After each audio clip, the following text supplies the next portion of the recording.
Student, जैसे कि आपको मालूम है कि सेलुलर रेस्पिरेशन से की टाइप्स और उससे रिलेटेड उन टाइप से रिलेटेड जितने भी स्टेप्स थे, जितने भी रिएक्शंस थे, वो तमाम हम पिछले लेक्चर्स में डिस्कस कर चुके हैं।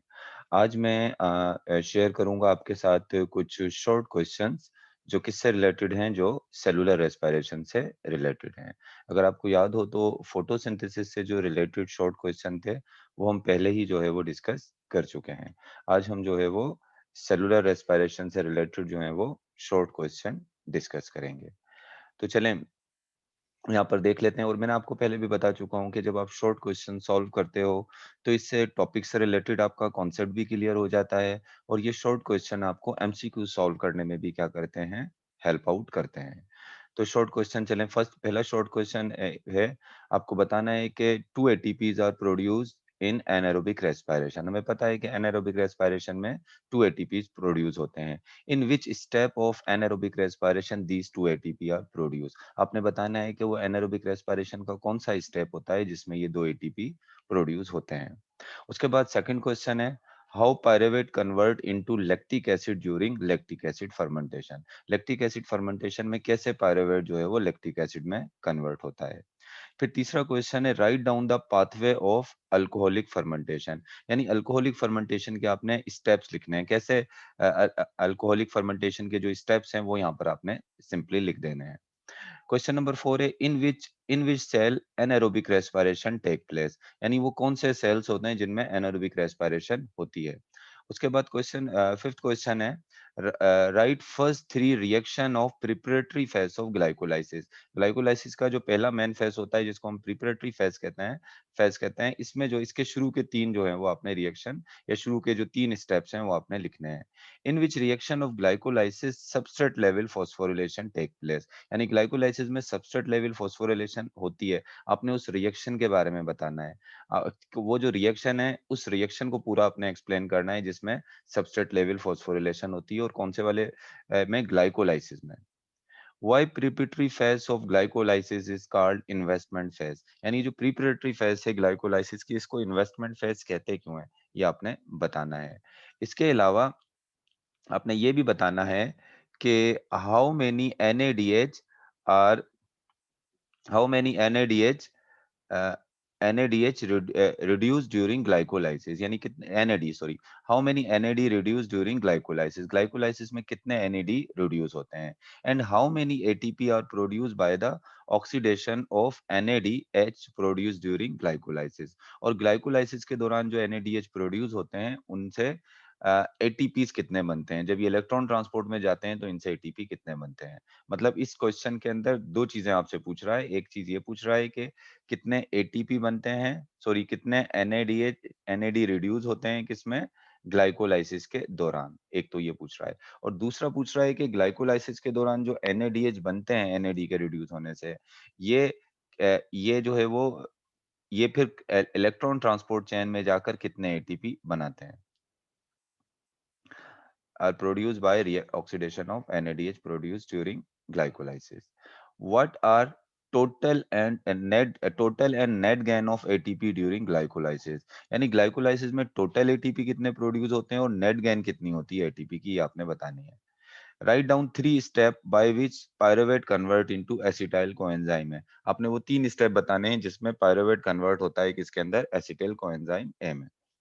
इसके बाद why Krebs cycle is called TCA cycle. Tricarboxylic cycle क्यों कहते हैं या टीसीए साइकिल क्यों कहते हैं क्रेब साइकिल को, ये आपने बताना है।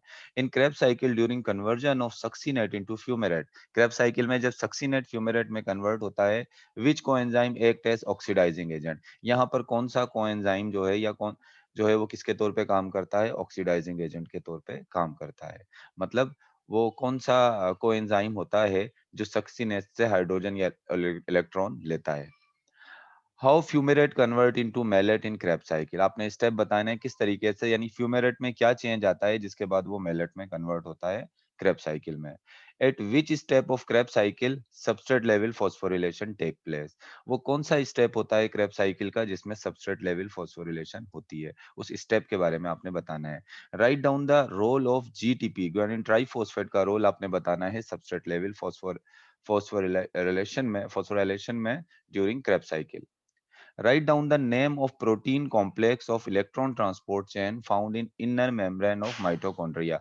माइटोकॉन्ड्रिया की इनर मेम्ब्रेन में जितने भी इलेक्ट्रॉन ट्रांसपोर्ट चेन के जो कैरियर होते हैं, प्रोटीन कॉम्प्लेक्स होते हैं, वो आपने बताने हैं। उसके बाद write down the name of two by which name of by which ATP are produced during aerobic cell by the two way। यहाँ पर मुझे ways लिखना चाहिए था। Write down the name of two ways, दो तरीके आपने बताने हैं।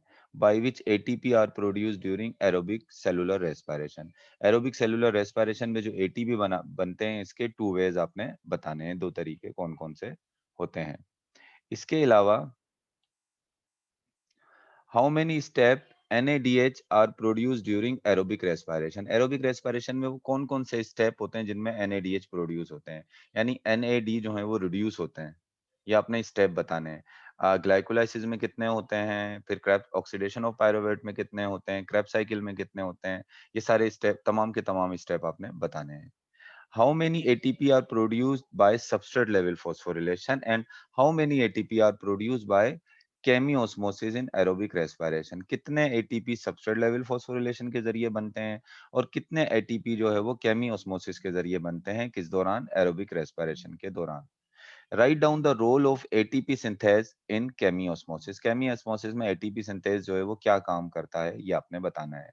Which protein complex of electron transport chain pump proton from matrix of mitochondrial space of to इसमें इसको इस तरीके से जो है वो मैं एक दफा फिर इसको यहाँ लिख देता हूँ थोड़ी।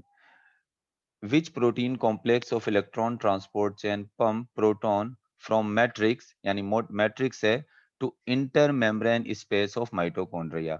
यानी अगर ये मैट्रिक्स है, आपको पता होगा ये माइटोकॉन्ड्रिया का मैट्रिक्स है और ये इंटरमेम्ब्रेन कॉम्प्लेक्स है।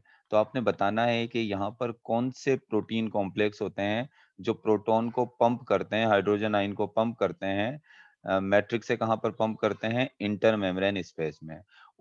उन प्रोटीन कॉम्प्लेक्स का आपने नाम बताना है। इलेक्ट्रॉन ट्रांसपोर्ट चेन के जो प्रोटीन कॉम्प्लेक्स, तमाम के तमाम तो प्रोटीन कॉम्प्लेक्स पंप नहीं करते हैं ना। जो पंप करते हैं प्रोटॉन को एनर्जी को यूज कर इलेक्ट्रॉन ट्रांसपोर्ट चेन की, उन कॉम्प्लेक्स के सिर्फ आपने जो है वो नाम बताना है। तो ये कुछ क्वेश्चन थे सेलुलर रेस्पिरेशन से।